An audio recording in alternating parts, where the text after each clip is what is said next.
In the inner entrance to our Houses of Parliament, there is carved on the central column which supports the entire structure words commemorative of two epoch-marking events in the history of Canada. The one is Confederation, the Diamond Jubilee of which we celebrate today. The other, Canada's participation in the Great War.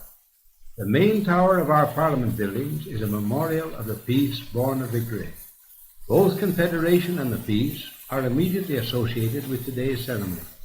In the anthem which will peal forth at midday will be sounded the notes of O Canada, notes which will be heard far beyond the bounds of our dominion in proclamation of its 60th birthday anniversary, notes which will carry an even greater proclamation, the message of peace and goodwill to all men in all lands.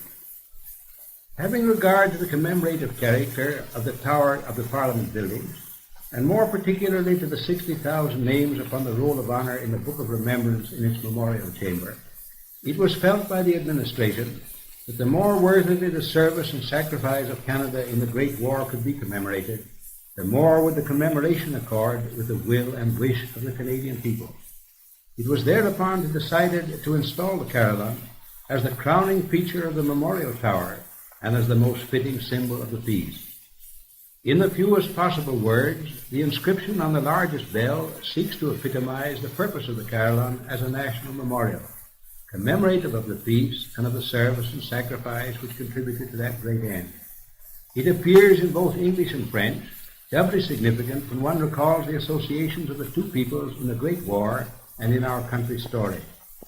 The inscription reads, "This carillon was installed by authority of Parliament to commemorate the peace of 1918 and to keep in remembrance the service and sacrifice of Canada in the Great War." By authority of Parliament, there is something splendidly impressive in those words. There is no comparable authority in the affairs of state. To commemorate and to keep in remembrance. What more meaningful words will be found in our language? To Leonardo da Vinci we owe much for the portrayal of the sacrament with which these words will ever be associated.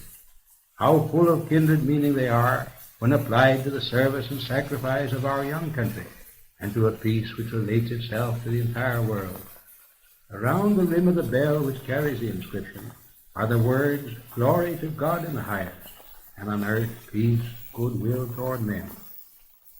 Such is the message of the Carillon, a message of rejoicing and thanksgiving, known in biblical lore as the Angel's Song. It was heard from the skies nearly 20 centuries ago by a few shepherds who were watching their flocks by night. Back to the skies it returns at noon today, not the echo of a mystical strain heard on the Judean moor, but the voice of a nation in thanksgiving and praise, which will sound over land and sea to the uttermost parts of the earth, and which in the course of time, from the place where we are now assembled, may yet be borne down the centuries to come.